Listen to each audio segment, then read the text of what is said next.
All right, welcome to the Latest.com show. I'm Igor Darras. Joining me, he's a military vet and Latest.com senior political analyst from Pittsburgh, Josh Patton, and he's a 24-year veteran of the U.S. State Department and the author of We Meant Well from New York, Peter Van Buren. So last night we saw the third and mercifully final debate between Donald Trump and that lady that dresses like Steve Harvey. Chris Wallace moderated and did a fairly good job asking the candidates about the really important questions like Syria, Iraq, entitlements, debt, but LOL, nothing matters because one of the candidates took it upon themselves to declare that he won't accept the results if and when he loses by margins that we probably haven't seen from a Democrat in modern history. Trump said yesterday that he'll see about the results and it will keep us in suspense. Today he doubled down and said that he'll accept the election results if he wins. As usual, his own party has now been forced to denounce his claim that the election is rigged. The election results are open to interpretation. His campaign is now defending it, trying to spin it that he reserves the right to, see what happens. Not unlike Al Gore in 2000 when he was absolutely robbed of Florida in the election, but actually did concede and allow Bush to have an election that he didn't win. Josh, do you think Trump is just reserving the right to challenge the results if they're close, which it certainly doesn't look like it will be, or is he actually straight up saying he won't accept the results when he loses? I think that we can make a safe bet that Trump is just hedging like Trump does. It's a preemptive sort of way to let him be a loser without being a loser. I do think his comments today were him trying out material for the Al Smith dinner tonight. That alone is it's silly, but I do think that it's one of those things that he either doesn't know what he's playing with, or he simply doesn't care because he thinks it will be better for Trump 2.0, whatever happens after November 9th. Presumably he starts a media network because he had one going last night on his Facebook page. Oh, he just tapped into the right side broadcasting feed and called it Trump TV. But yeah, why not? Peter, what does that actually look like? Like what do you do when the losing candidate says no, I'm not conceding? Well, I mean, Trump can say anything he wants. I mean, the Electoral College, the process is there, and at some point he's done. He's defeated. I'm going to go half with Josh that Trump simply doesn't know what the hell he's talking about and just throws things out there. If we give him any points for sentiency at all, it would be this is just kind of a little murmur out there to the base. This stirs him up. The 12 or 15 rednecks who are still strongly supporting him love to hear this stuff. Pry my guns from my cold dead hands and all that other stuff. Makes him look good, call to the base, but boy, if I had to put money on it, it would be probably 80%. He just doesn't know what the fuck he's saying. Well, to channel Marco Rubio a bit, I'd like to dispel the notion that Donald Trump doesn't know what he's doing. I think he just doesn't give a shit. But Josh, I mean, he doesn't have a recourse to challenge the race in any way. The vote is pretty straightforward. The only reason Florida happened was because it was so close. I had a friend send me a message today saying, hey, can you explain to me why it's a big deal that Trump isn't going to concede, because it doesn't matter what he says, it matters what the vote says. And the way I responded was to compare it to Al Gore, like the Trump campaign's doing incorrectly. And I wrote about it today on Latest.com, how it's different. But in a nutshell, when you were describing and you were talking, and you mentioned the Florida election, I don't know if you heard it, Peter, but I heard what sounded like still some lingering resentment about how it played out in Florida in 2000 from Igor, right? Well, imagine if there's not even a legitimate case for challenging the election, but you've got people who feel that the election was illegitimate, that they were cheated, but they're the ones who have the guns and the Gadsden flags, and your candidate comes out, and instead of doing what Gore did and say, we lost fair and square, this guy's the president, good luck, we work together, get him next time, says, yeah, it was rigged, this government is a sham. I mean, no one's going to overthrow the government. That's not the danger. The danger is that people are going to get hurt. Cops are going to get hurt. Citizens are going to get hurt. If people decide to quote unquote be patriots, like that guy from that talked to the Boston Globe said, inferring that they would do some kind of violent political revolution. I mean, who knows? It might be on a scale of like Bundy to like the Bundy Ranch takeover thing to Ruby Ridge. It might be more on the Bundy side, but still, it's a dangerous thing for someone with Trump's profile, well, the Republican nominee for president, to even fuck around with. All understood. But I mean, at the end of the day, Americans are pussies. And all these guys who are waving their guns around. No, I mean that. I mean, revolutions or uprisings or any of this stuff only works if you're willing to, get killed in your service of your cause. Otherwise, you're just kind of a bunch of noisy people. And none of these folks are willing to do that. I mean, there was a lot of talk, when Obama was elected, it was racially oriented about we're going to have to rise up and this and that. And people just don't do that. People who have all these guns and all this anger tend to be in places where everybody is like them. And so there's not really too much to rebel against out there. There'll be noise and things. I mean, and of course, if one nutcase does one stupid thing, then it'll be a major news event. But at the end of the day, I suspect that Trump will melt away. He'll be an asterisk in the history books. And that's it, because the media is going to drop him. Once the election is over, they'll squeeze him for one more round of stupid comments. And that's it. He'll go away. If he doesn't have the media, he's got nothing. And, if you take away his audience, he's got nobody to talk to. If he keeps on with it, if he keeps doing events, if he keeps doing rallies and getting the troops wound up, if you will, he won't go away. And the media will absolutely still cover him. Then what? Yeah, if he does all that, but there's no take in it. I mean, what has he got to gain? The only to gain, God only knows what he could gain, what he needs. But the only thing I would push back on that about Peter is that, if we were talking Michael Dukakis or Paul Tsongas, I don't know why I'm picking just Massachusetts weird name guys. But if we were talking about some political person, you're right. They would just fade into the background. Like, I would say Mitt Romney and John McCain are the most popular, still talked about previous nominees from any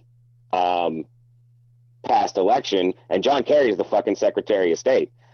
They don't usually stick around, but Trump had the media. He came in with the media. The media followed Trump because he's Trump. He does stupid things and says he's willing to play along. He loves spectacle. His whole brand is just this ostentatious stuff. Now, that might be tainted. It may not work the same and people might not like it, but I still think there will be camera lenses pointed at him no matter what he does, because he is Donald Trump.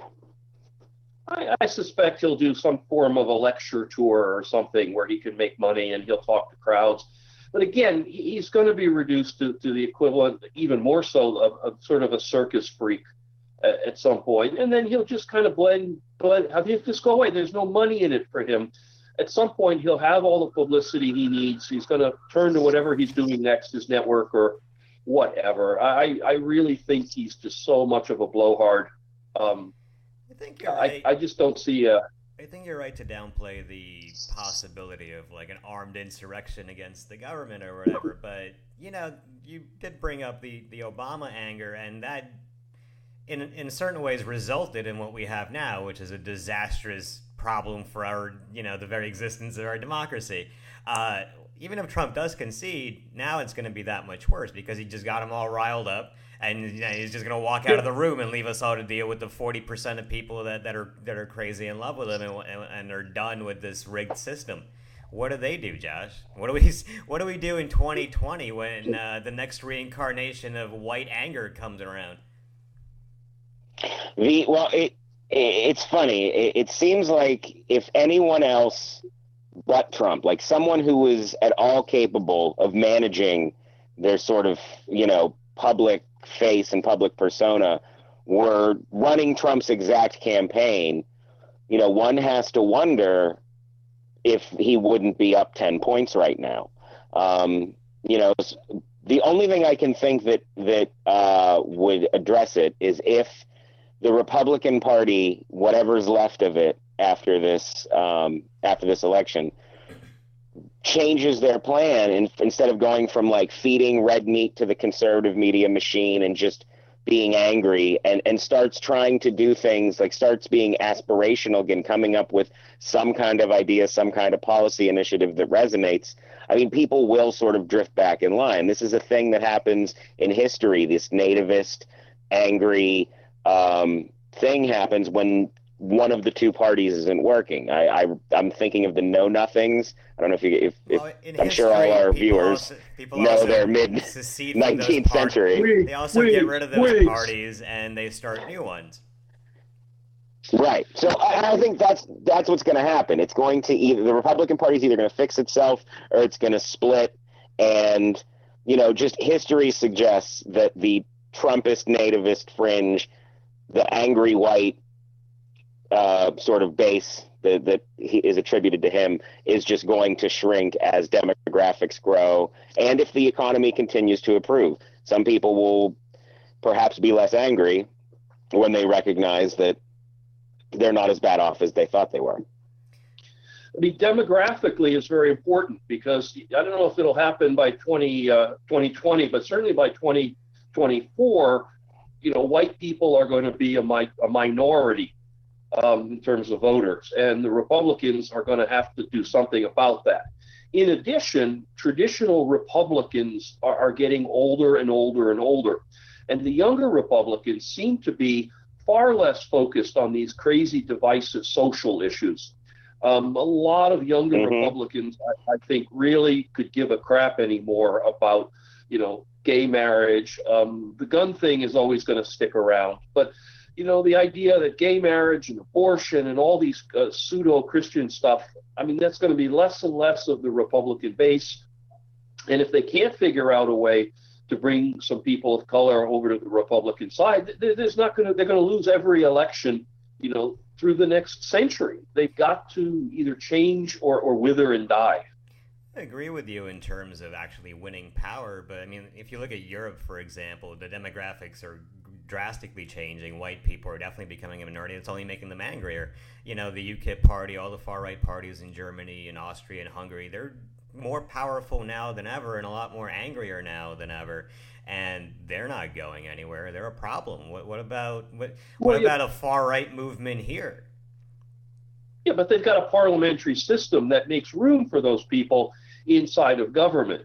We've got our whatever, we want to call this republic or whatever we have here, which can totally flush those people down the toilet and keep re-electing Clinton prodigy from now until the end of wherever. The other thing, and Peter's exactly right. I just want to jump in real quick, Peter, to build on that, because the other thing that I think that makes us different from sort of Europe is that without having the parliamentary system, these parties, like, these people don't have a place to go, and it does sort of force them to choose the lesser of the two evils or out of the system. Whereas in Europe, they can have a little tiny block that maintain power. Just 6 years ago? And the Republicans have been playing to that here. The Republicans have been playing to that here since Obama won the first election. They've been playing to that fringe because they feel like that was their way of getting a short-term win, not thinking about how it's a long-term loss. In 2010, they did win, and they've been able to stop the entire, more or less, Obama agenda. Right, because everyone who wasn't, enraged about the black president didn't vote in the midterms because we were too busy, living life and enjoying what was popular in 2010. Bieber, that's a constant Lady Gaga. Off-year elections. We're not going to go vote in off-year elections. Yeah, that's what I'm saying. But that's why the Republicans went for it, because again, they were, especially when you think about Red Map, the redistricting project, they targeted vulnerable municipalities and local governments and state governments in order to capitalize on the fact that only the enraged vote in the midterms, and that's why they enraged people. But Trump is the lesson. That's what happens if you keep doing that. Two other things about Europe and the right wing there. a lot of that right-wing anger is being fueled by the refugee influx. You know, Sure. the United States is taking in far fewer refugees, and we're dispersing them over a huge, huge area. So there's less to sort of organize around. But Europe's also not The other taking in a is large amount of Mexican and Central American people. Yeah, but neither are we. Neither are we, and we've got negative immigration from Mexico right now. Mexico. We had yeah. But the other thing too is our bizarre-ass electoral system, where you're going to get to the point where a couple of states are all that really is going to matter in an election, as California and New York fill up in their electoral votes, and then you're going to have places like Arizona where you have a lot of growth. But I mean, basically, most of the country is no longer going to really count in our elections, and California and New York are going to probably stay Democrat. The Republicans are going to have to scrape together, Montana and places like this. So I think they're really, really in trouble, and I don't see them existing as a fringe party the way you have these ultra right-wing nationalists in Europe for that range of reasons. Well, let's talk about the actual debate. They covered a lot of important issues fairly in depth last night. The thing that I think bugged me the most was the Iraq and Syria discussion. Trump, who knows nothing about anything he talks about, but even less so when it comes to foreign policy, said again that we're announcing our strategy to ISIS, and quote, they all left already because we told them what we're doing. That's not how wars work. They didn't just, quote, leave. Who are the coalition army fighting right now? They don't just cede you the territory. Second, there's over 1 million civilians in the area that anyone with a brain would want to avoid getting caught in the crossfire. And third, it's not exactly easy to sneak 40,000 troops under cover of darkness in a stealth operation overnight. Hillary, though, on Syria, continued to insist that we need a no-fly zone that not only has been opposed by Obama and the Pentagon, but would put us in direct conflict with Russia, who just built an air defense system in Syria, even though none of Syria's enemies have airplanes. It's just there to fuck with us. Trump sometimes likes to pretend that we're not doing the things we're already doing, like fighting ISIS. Clinton seems to have a similar thing going on here, pretending that Obama and Kerry haven't been trying to work it out with Russia and getting shot down. Peter, like, one of these candidates is complete incompetent with no grasp of how this works, but the other one, the one that's going to win, has repeatedly supported terrible ideas in the foreign policy arena, and that doesn't seem to have deterred her from continuing to put forward ideas with little chance of success. It's very scary because I think we're going to have to just throw Trump to the curb here at this point. He's not going to win. He doesn't even have ideas that are articulated clear enough that we can even discuss them. I mean, what do you mean, knock the hell out of ISIS? It's clear as day. Well, I mean, we should send him over there and let him take out a few, the way Hillary, sliced bin Laden's neck open on live I actually TV. would love to see Trump do a Mosul rally. Would that be great? Yeah, he could go over there. Hillary Clinton, and Lord knows, I this is one of the reasons I've always been afraid of her as a president, and I suspect it's going to be a very difficult 4 to 8 years with her. She has this bloodthirsty idea that the American military is the solution to most foreign policy problems. We can't forget her work in Libya, where you had a stable situation. Gaddafi clearly played by the rules. He gave up his nuclear program. He figured out how to make peace with the United States. He did all the little things like handing over some of the Lockerbie bombing guys and everything. But then he started killing his own people by the thousands. Well, yeah, okay, that happens. But I mean, it's not the American. No, I mean, no, I don't mean to say that in a sarcastic way. I mean, every time something goes wrong in another country that has nothing to do with the United States, this is not sort of the, it's our turn to go over there and get involved. It wasn't an American intervention. It was a coalition of more than 30 countries that, came together and said we can't allow this to happen. Yeah, it was led by France. Yeah. That was kind of France's baby. Yeah, it's pretty much an American party at this time, and it's pretty much an American problem once again. Look, Syria has been something that Hillary has wanted to get more involved in since the very beginnings of the Syrian civil war. And she's going to get her chance. And there is nothing realistic she's going to be able to do here other than get a lot more people killed and very possibly / likely bring the United States and Russia into some form of open contact. That would be the good news.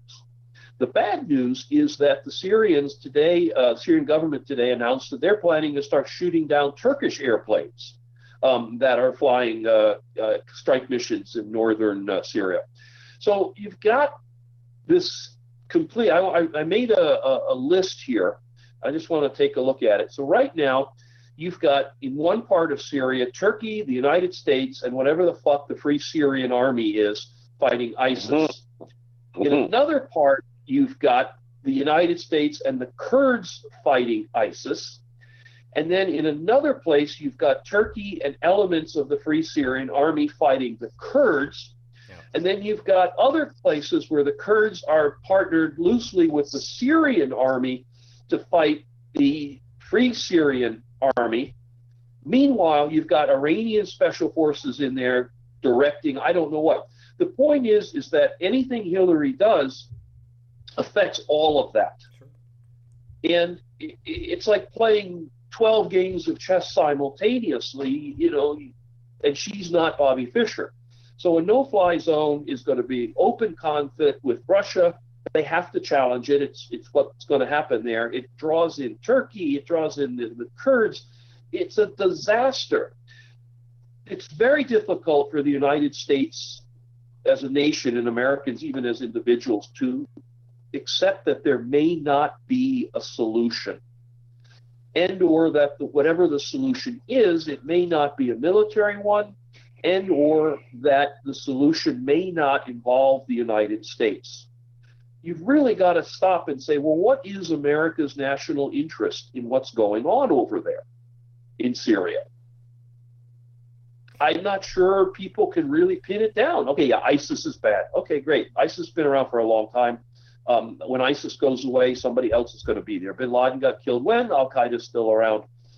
Militarizing the situation, getting involved in all these things, I really would like to hear if you guys can tell me what U.S. national interest in this multinational conflict right now. Josh, do you think there's a non-political interest outside of just politicians trying to appease people that want to fight ISIS?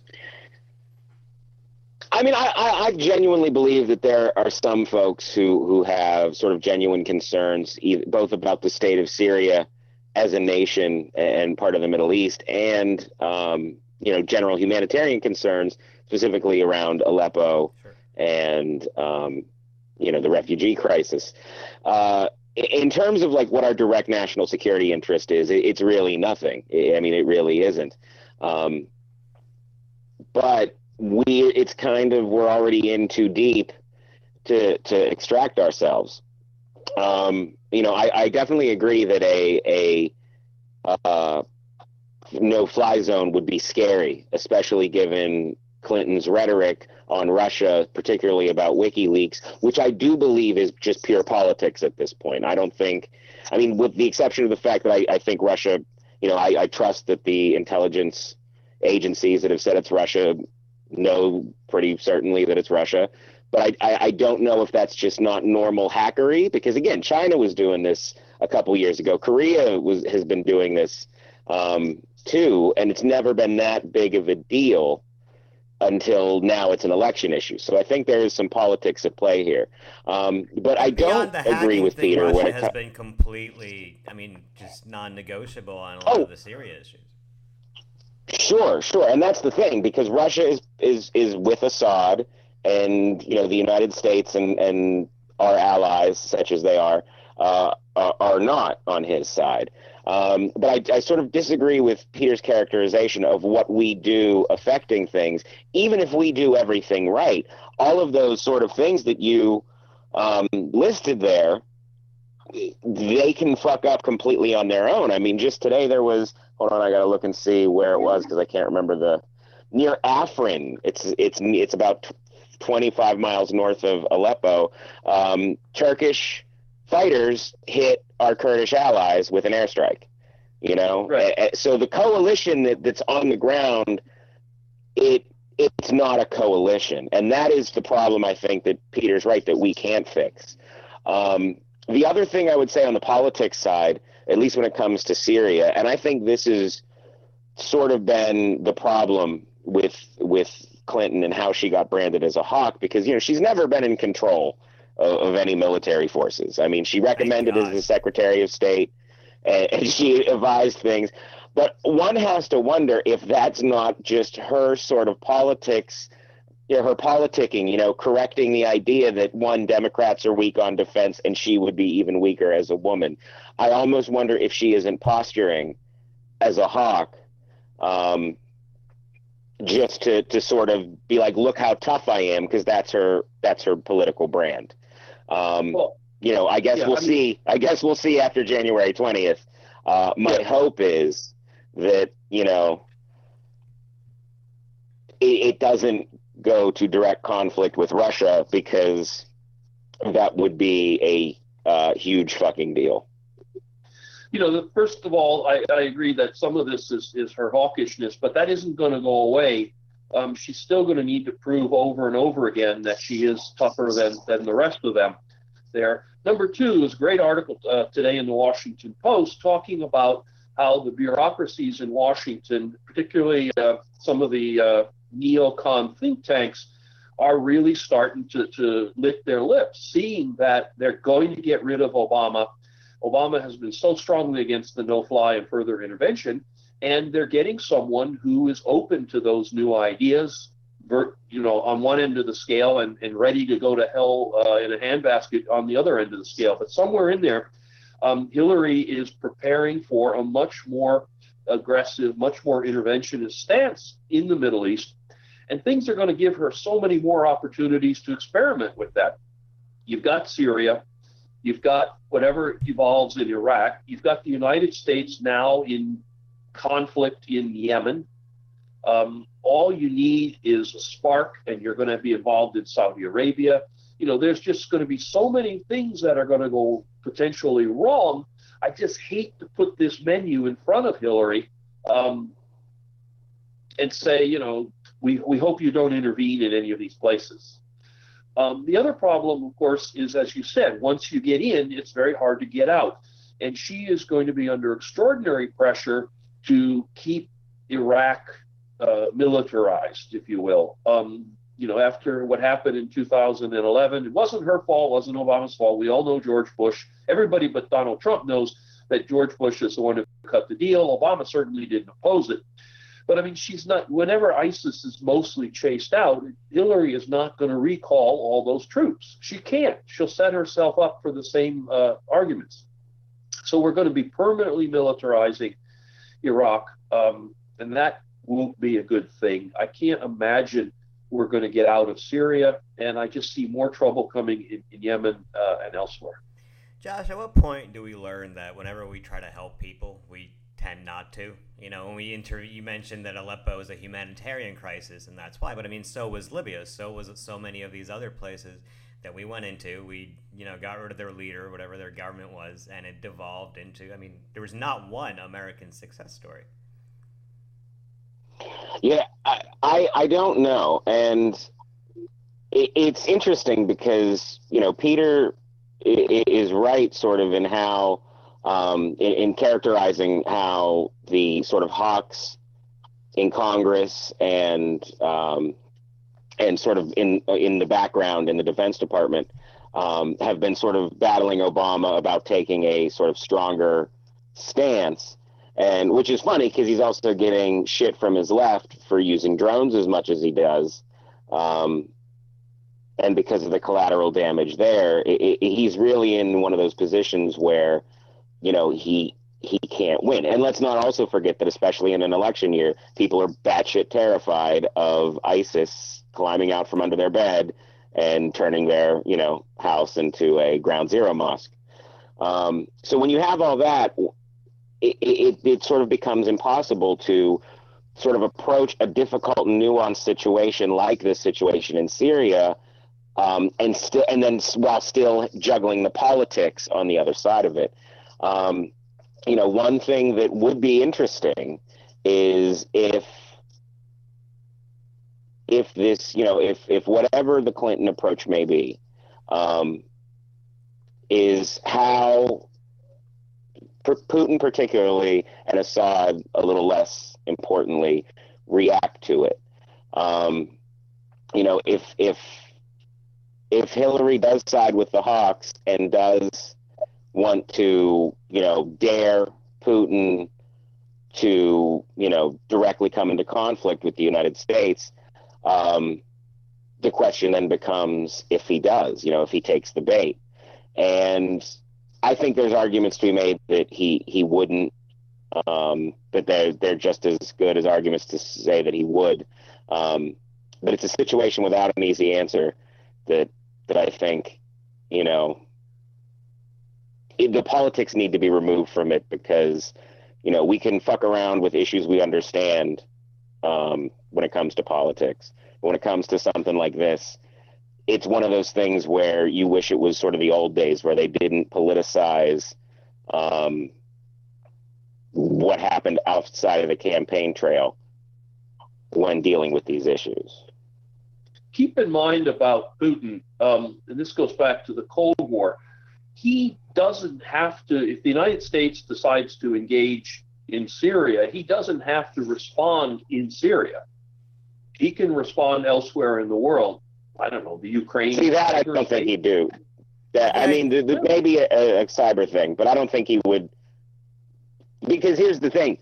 We still have allies and we still have NATO, and, Putin, Russia versus America is a very, very scary prospect. But with NATO, it's a losing battle for Putin.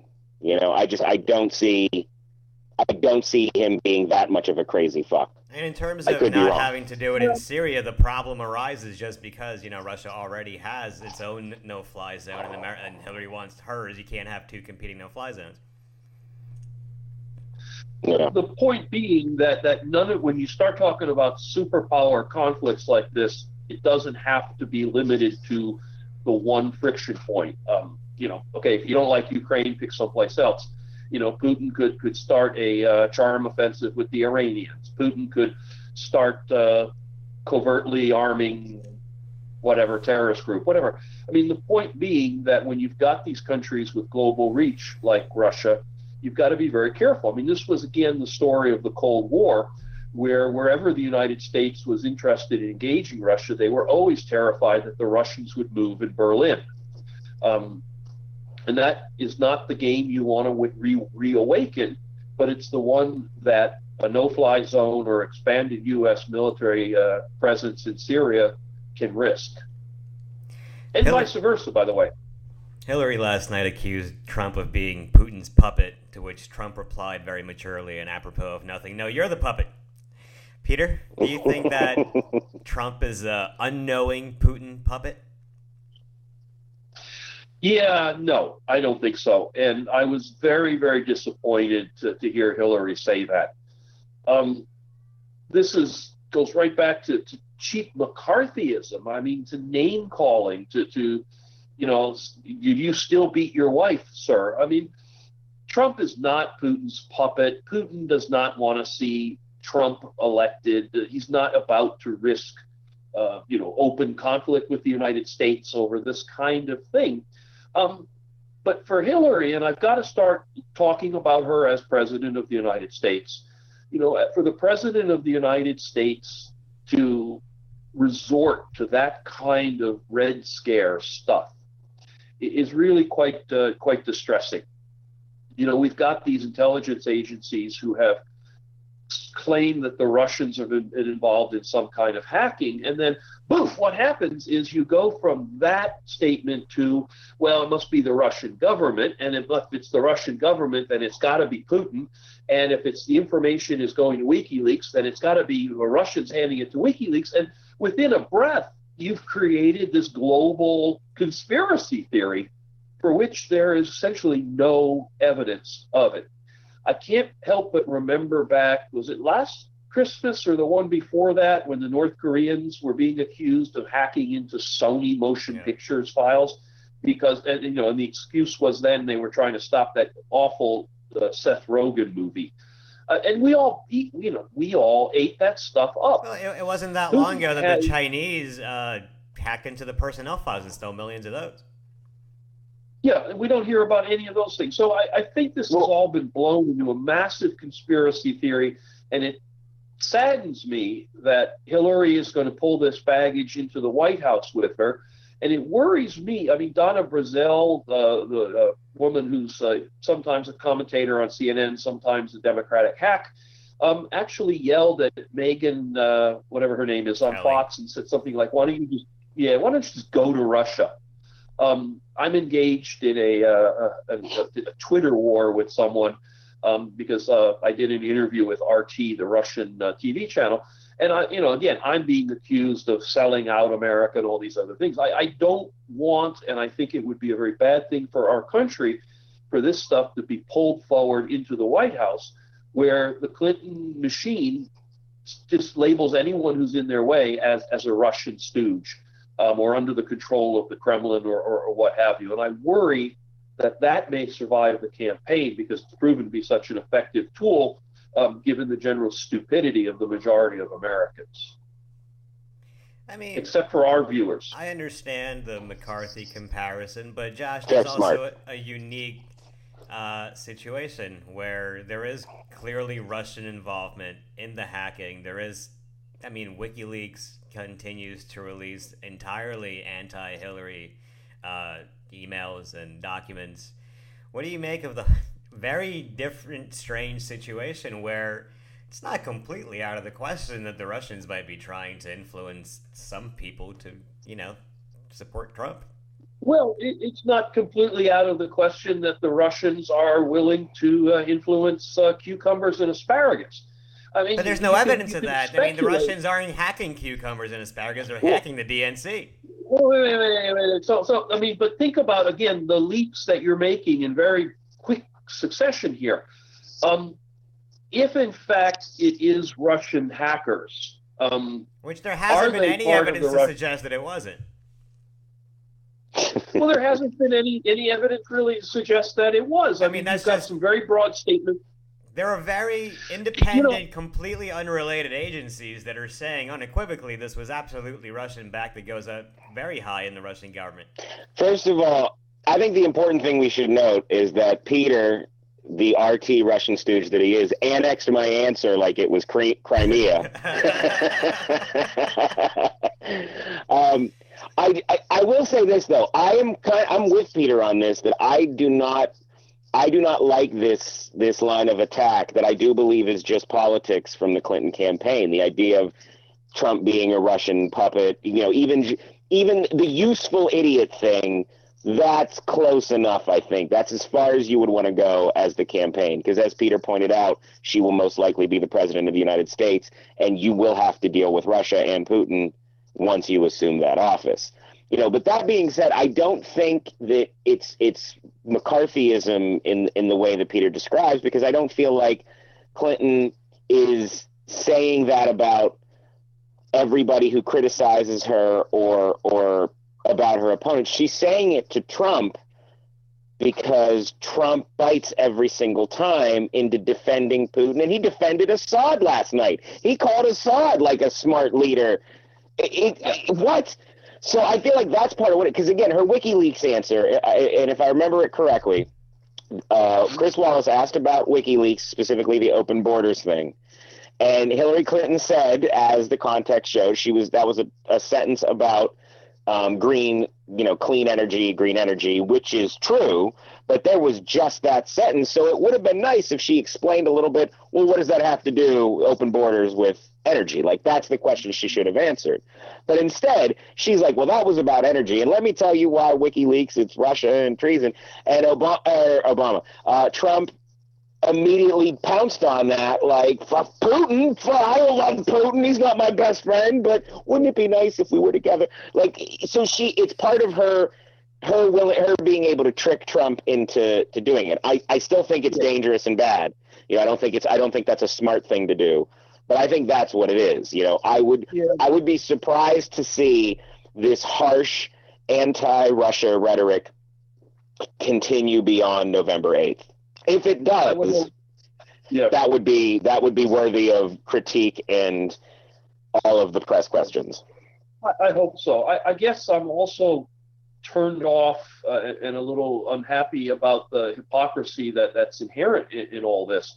So the idea would be that when it comes to John Podester's email account, the Russians are supervillains. When it comes to Hillary's personal email server, which had real live heavy-duty intelligence information on it, somehow the Russians, the Chinese, the Israelis, the Martians couldn't, get into that server. There just seems to be some hypocritical disconnect. Well, I think if they did, we'd be looking at the files right now. There's been quite a rush to release all the fucking emails. Yeah, there have been, but it depends on what you want to release, what you want to do with the information. If you're pulling in intel, you don't necessarily want to lay that out on the counter, or you want to, I think we may have mentioned this in a previous podcast, maybe you want to let Hillary know you've got that, but not, but use it as a... Oh, I did like that scenario. That scenario. You're like, oh, we found, look at what we got for you, Mrs. President. Right, don't thank us. The other dollop of hypocrisy that I find troublesome is that, and I'm not saying the election is rigged, please, but when Trump says the election is rigged, the Democratic establishment says, oh, he's a crazy paranoid person. However, when the Democratic establishment says, well, actually the Russians are trying to rig the election, well, then we're supposed to take it as an affront to, everything American. I mean, you can either rig the election or you can't rig the election. Lastly, if we're going to attribute all this power to the Russians, you'd sort of figure Trump would be up by about 30-40%. But so far, nothing that's been leaked out through WikiLeaks or whatever seems to have made a significant dent in any way to Hillary Clinton. Well, I mean, John Podesta's risotto recipe is bullshit. It's terrible. The type of weak leadership America doesn't need. Right. Yeah. But I mean, but the idea would be that these pieces just don't fit together. And that's why I worry that it's largely bullshit. I don't know if it counts.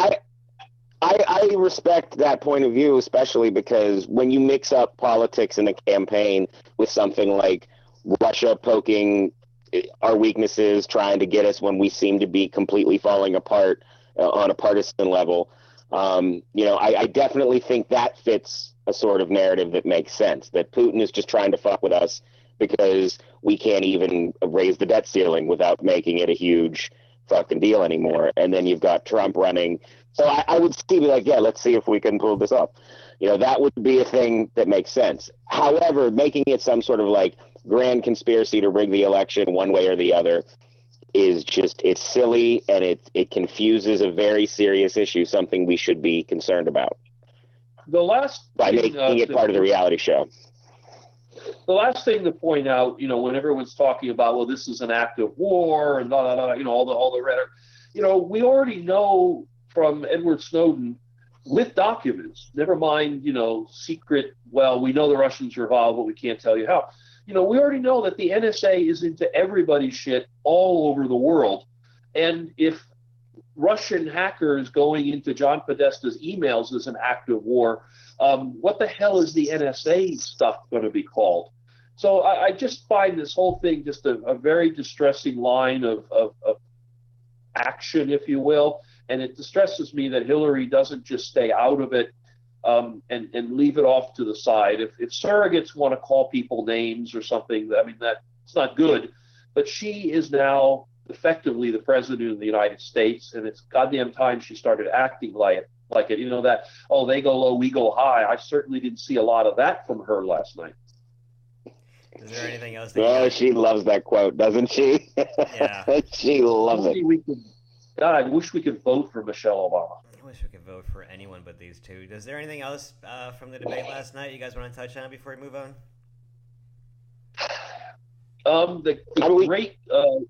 The amount of time they spent on climate change, one of the most important issues in front of globally, was impressive.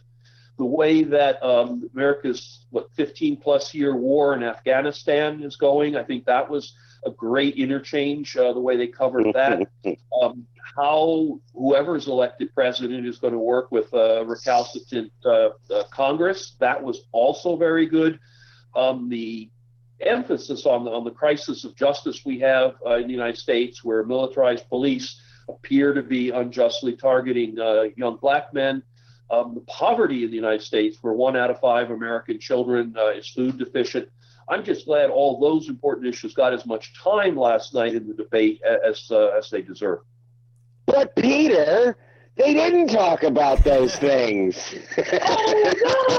I was watching the wrong debate. That was South But Park. at least we learned that Donald Trump is going to nominate pro-life judges, and Hillary Clinton is in favor of female reproductive rights. That's the kind of hard-hitting issue. The debt, although I will give them this, the debt question, even though that's usually a fake issue, that was kind of an interesting question, because I do believe Trump's tax plan, I don't remember which group rated it this way, but said his tax plan would make the debt the 105% of the GDP, which is getting into the, oh shit, this is a problem territory. Of course, he didn't answer it, but it was a fair question. Well, because he's going to make so many jobs that it won't matter. Yeah, the issue, Chris Wallace, I'll give him credit for asking some issue-oriented questions and loading them in the right way that, sort of kind of forced the debate to go in a certain direction. Like when he added the whole thing about the slowest growth since 1949 for the stimulus. I don't think that wasn't a fact for us. That was him throwing a line to Trump, be like, hey, that's the thing you hit, so we can talk about this. But the actual issue talk we got was bullshit. How much the debt is going to rise to, and he immediately jumped in his head to the only thing he understands about the GDP, which is the growth. It had nothing to do with any of it. Yeah. And then he gave the stupidest answer where he said that we need to have growth like China and India, which are developing economies. They just started modernizing like a couple decades ago. Right. Jackass. Right. That's true. We don't. We're not growing like Ethiopia, and that is a damn shame. No, I've talked to my doctor about a medically induced coma, and apparently these things are quite safe now, where I can be put into this suspended state and awoken at some future. So I may miss a few articles, the deadlines along the way, or writing from a coma, they may actually. That's all right. They may improve. That's all right, Peter. I imagine if you went into a coma, Putin would just write your articles. Yeah. Well, like there's any big change there right now. The grammar might get worse. Yeah, he was like, why do you keep making Cyrillic typos, Peter? I don't understand. I confess. On the bright side, Hillary is crushing Trump in virtually every poll. She leads in every swing state except maybe Ohio. She now even has a chance at deep red states like Arizona and Georgia, and a lot of that obviously has to do with Pussygate and sexual assault Ghazi. But at the same time, another woman just came forward to accuse Trump a few hours ago. She said that he touched her breast and said, "Do you know who I am?" I'm like, all creepy like he is. And it barely seems to register anymore. Like, this is the 10th woman to come forward in just the past 2 weeks. It doesn't seem to be moving the needle anymore. Josh, has Trump fallen as low as he can go, or is there still more room to drop? One has to imagine that if this election, not accepting the results of the election thing and sort of the fallout from that, on top of continuing announcements of sexual assault. I will say this. I do think, and this is sort of a fucked up thing to say, but I think that part of the reason these assaults aren't getting as much attention as maybe they should is because they're not flashy. Like this woman, she seemed very sincere. I watched her press conference. She cried. But at the end of the day, it's hello? Yeah, I can't see you though. Okay. Essentially, it's just that they what I can see people who aren't already concerned about sexual assault being like, what? That's all he did was grab her breast? Come on. Like, it's not. I don't think it's as outrageous, especially with him denying them the way that he is. Like, believe, as fucked up as it is, his line sort of works, at least with the people who are Trump diehards. So I think his floor maybe could be 35%, but I don't think it would go much lower than that, because there are people who just believe that, the press and these women and the Democrats we all got together at an Illuminati meeting and figured out how we were going to destroy Trump with these false allegations. I mean, and there are people who be like, well, you want to talk about his sex assault, but what about all of Hillary's murders? So and that's been normalized. That's what happens when you have fucking Hannity. Well, no, Hannity interviewing the Republican nominee who is mainstreaming Alex Jones theories. That's what happens. You get 35% of the people who will accept anything. Truest thing Trump said on the campaign trail was that he could shoot someone and probably not lose his support, because apparently that he can at least possibly sexually assault or harass a dozen women and nothing happens beyond a significant dip in the polls to back where they were around like August. Peter, do you want to jump in? Yeah, I mean, just to say that anybody who's concerned about Trump as a sexual assaulter, I mean, they've made their mind up. It doesn't matter if there's 7 or 10 or 15 women at this point in time. If you're willing to believe one of them, then you don't need 15. If you're not willing to believe one of them, then it doesn't really matter. So I suspect that the Democrats have gotten all the mileage out of this they need.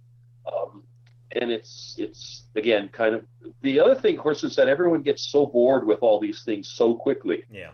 A personal note, my in-laws are not from the United States. They're from Japan, and we actually had by way of Russia, and we actually had this discussion about what the proper translation of pussy is into their language. I mean, they got the general idea what pussy meant, but the word had been kicked around in the Japanese media, and they never really explained past the anatomical term why this was so, why Americans reacted so strongly to this choice. And so we had this bizarro world discussion in which I learned some interesting new vocabulary about what slang term that most closely associates with this. And first, with your in-laws, that's a weird conversation. Second, in terms of representing the United States, I mean, we have fallen so hard. Wait, but now I have to know what the Japanese term for pussy is. Yeah. What is the Japanese pussy word? We decided on... do I have to say this out here? I mean... Yeah, you can't just tease it. Don't be a tease, we decided on We decided on Monko, which is kind of, if you reverse translate it, it's kind of like box. I like it. I like it. So the correct term, just since we're schooling everybody, is imbu, which means the shadow place. All right. That's so, there you go. Josh brought up the... Go ahead. No, I was just going to explain how to say it in Russian, but I'll say that. Oh, that's my new favorite show meme. Josh brought up the conservative media, and they're currently trying to deny that the polls are real. They latch on to a few that show Trump doing much better than he is in mainstream polls. There's a Rasmussen poll that shows Trump up by 3 today. There's an Investor Business Daily poll, which I guess was called the most accurate poll of 2012. It has Trump up by 1, and the most dubious poll of all is the USC LA Times poll, which even they have the race tied. So obviously this goes to the question of how the polls are modeled, right? Because you can make them show anything depending on how you weigh the demographics. Josh, how sure are we that Trump is losing badly and these 3 outlier polls are wrong, and we're not looking at a Brexit situation where a bunch of angry old white people come out in much bigger numbers than the mainstream models suggest? Well, that is a fair concern, I think, because part of why there's as much disparity in polls, the LA Times poll, which interviews the same 3,000 people again and again, notwithstanding, because that's way different. But again, the disparity, I think, comes from the fact that no one's quite sure what the sample is going to look like. The thing that I think is telling is the sort of the way the Clinton campaign handles their operation, like having the internal polls based on actual voter data rather than random samplings. They tend to be more accurate. So when they pulled out of Virginia and then Virginia got tight again, that almost seemed like a thing where maybe the polls were wrong, but she's back up to a double-digit lead there. So I think that the state polling is key to watch, because it's easier to poll the state and to model the electorate of a particular state, especially when you have, I don't know about the Investors Daily poll. I saw that as well, and immediately started to Google and went, nah, I don't even care if that's true or not.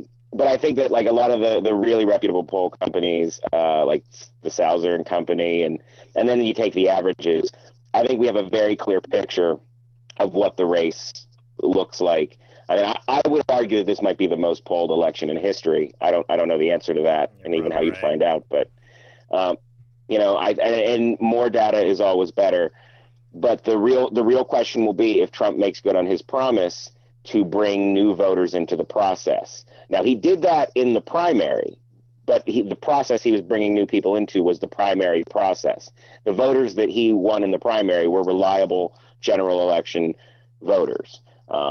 So if that's, that he might be in for like an epic failure of a landslide loss, or it could be sort of a Brexit situation where more show up than necessary. But if the numbers hold as they are now, even if there is this massive influx of white voters who loved Trump and weren't going to vote, I don't think there's enough left in the country to swing this, it back into favor of Trump. I mean, again, it's possible, but I don't think it's at all probable. Yeah, I mean, the other thing is that at this point in the race, because of the Electoral College, I mean, these kind of national polls that show 3% or 6% or whatever are essentially meaningless and pointless. But if you're inside a campaign like the Clinton campaign that is so well organized, you're polling counties, never mind states. If you take a look at a state like Virginia, where you've got areas that are clearly solidly going to vote Clinton and areas that are going to vote Republican, I mean, you have battleground counties there that you're concerned about. And so your polling is really starting to get down to the micro levels. And with that information, which usually isn't public, but with that kind of information, the campaign at least has a really, really good idea of where they stand. And they know which areas, even like in Arizona, where they've got conservative and they've got borderline stuff. So they're really starting to drill down. I don't know whether Trump's campaign is organized enough to be doing it, but this is something Obama did. I will confess, in 2008, going door to door for Obama, and we were given street level instructions. In other words, we were sent into housing communities, developments or whatever, and we were given streets, like go to this street, go to that street, skip these houses. I mean, they had this thing so fine-tuned. It was extraordinary. So I suspect the Clinton campaign has only done that better and has a pretty good idea where they're going to win. Yeah, Dan Pfeiffer, the guy who put that whole operation together, I think he said on one of the shows about 2 weeks ago that the Clinton campaign, like they built on the Organizing for America model and all that information. And he said they have every state sort of modeled to the voter. And in fact, in Pennsylvania, where we have a closed primary, I was a registered Democrat for the 2014 midterms. And then I registered as a Republican for this primary season, just in case some crazy asshole from Pat Toomey's right challenged him for the Senate seat. I didn't want a Pennsylvania Trump to show up. But in that, I've never been called by a political campaign before. I've never signed up for I want more information. I want to volunteer. And I got a call from the Clinton campaign, asking about, do I understand her position on the issues? And one has to wonder if I got that call because I'm a Democrat who switched to Republican this year. I asked them that. I was like, hey, I'm a reporter and I want to know why you're calling. And then they hung up. So I don't know. But it seems like that their data operation and their voter outreach operation is a Pentagon level kind of operation. And I think that Trump, he's relying on what the RNC has and just his passionate supporters. So, again, if his supporters end up being like the most organized, secret surprise organized people ever, Trump might have a good day on November 8th. But I think what's going to happen is you're going to have a lot of people in red shirts intimidating voters in majority-minority neighborhoods because their guy is losing. All right, well, that's a good place to leave it there. We'll check back next week to see how Trump is doing in Allegheny and Bucks counties, and keep bringing latest.